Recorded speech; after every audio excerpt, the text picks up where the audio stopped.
Welcome to the video on dimensionless numbers in fluid mechanics. Before discussing about the dimensionless numbers, we have to know the forces acting on a fluid flow.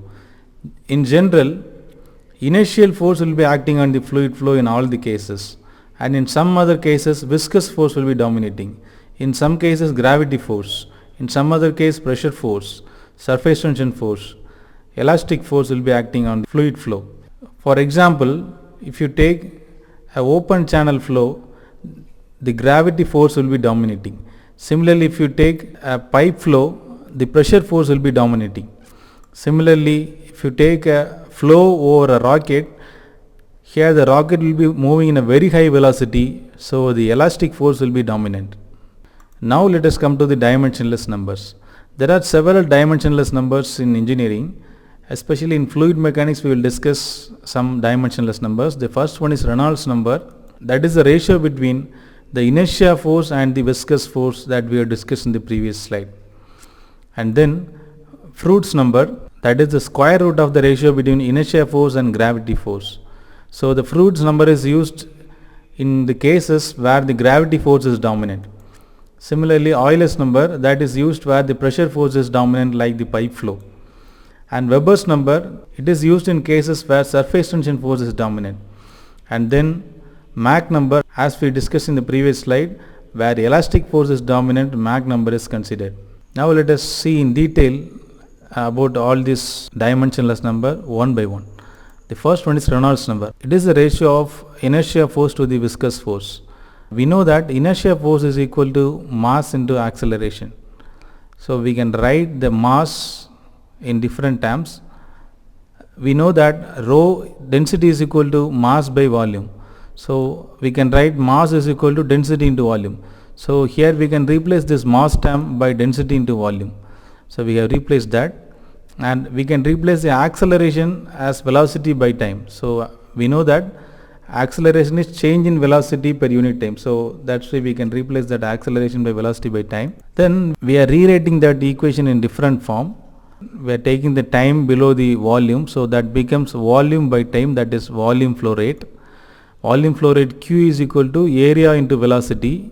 So we can write that volume by time as A into V, that is area and velocity. Then now the inertia force becomes rho A V squared. And then let us come to the viscous force. So viscous force is equal to shear stress into area. So we know the Newton's law of viscosity, tau is equal to mu into du by dy. So here we can replace this shear stress by this mu into du by dy. Then this du is actually the velocity and dy is actually the length. So we can replace the du by dy by v by L. We have the relation Reynolds number is equal to inertia force by viscous force. Inertia force is rho a v squared and viscous force is mu v by L A. Substitute that and we can cancel out this area term and velocity terms, and we will get rho v L by mu. In most of the cases we will study about the flow through the pipelines. So in pipelines the diameter d is taken as this characteristic length L. So we can replace this L as d for pipe flow. That becomes Reynolds number is equal to rho v d by mu. This is the generic equation for calculating the Reynolds number in pipe flow. Let us go to the next dimensionless number, that is Froude's number. We know that that is the ratio between inertia force to the gravity force inside the square root. So as we discussed in the previous slide, inertia force is equal to rho a v squared and gravity force is equal to mass into acceleration due to gravity. As we have rewritten the mass terms in the previous slide, here also we are doing that. Density is equal to mass by volume, therefore mass is equal to density into volume. So we can replace mass as density into volume and g, that is acceleration due to gravity. So we know that volume is equal to area into length. So we can write that as rho area, length and g. The Froude's number is equal to square root of rho a v square, that is inertia force, divided by rho a lg, that is gravity force. We can cancel out this density terms, area terms, and we will left off with root of v square by lg.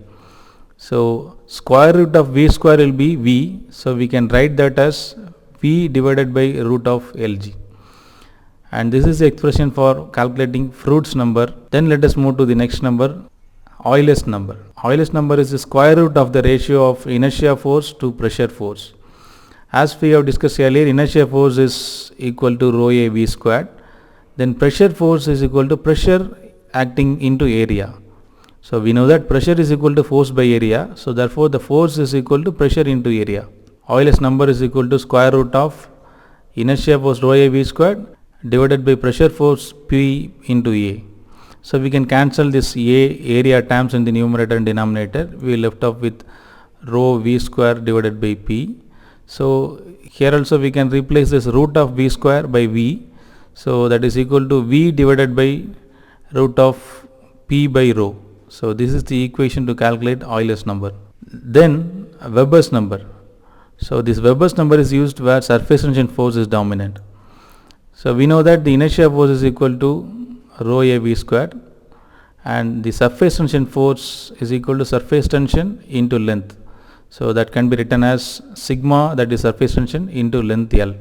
So Weber's number is equal to inertia force rho a V squared divided by sigma L, that is surface tension force. Here we can replace this area by length into length.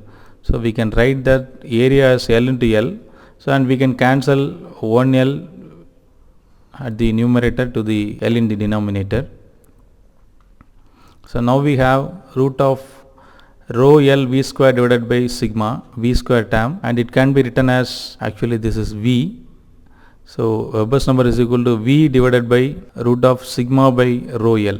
Then the last one is Mach number, that is the square root of the ratio between inertia force to the elastic force. So we know that the inertia force is equal to rho a V squared and the elastic force is equal to elastic stress into area. Elastic stress can be written as K. So we can write elastic force is equal to K into A. As we know, Mach number is equal to square root of the inertia force rho a V squared divided by elastic force K into A. Here we can cancel this area in the numerator and denominator, and it becomes root of rho V square K, square root of V square divided by K by rho. So now we have replaced that root of V square by V. So and we are having a term root of K by rho here. That is actually the velocity of sound in that particular fluid. So root of K by rho is the C, that is a constant, that is velocity of sound in fluid. So that will be measured in meter per second. So V is the fluid's velocity and the root of K by rho is the velocity of sound in that particular fluid. So we can replace that root of K by rho as C. So Mach number is the ratio of velocity of fluid divided by velocity of sound in that particular fluid. I hope this lecture helps you. We will see in the next lecture where we will discuss the application of these dimensionless numbers. Thank you.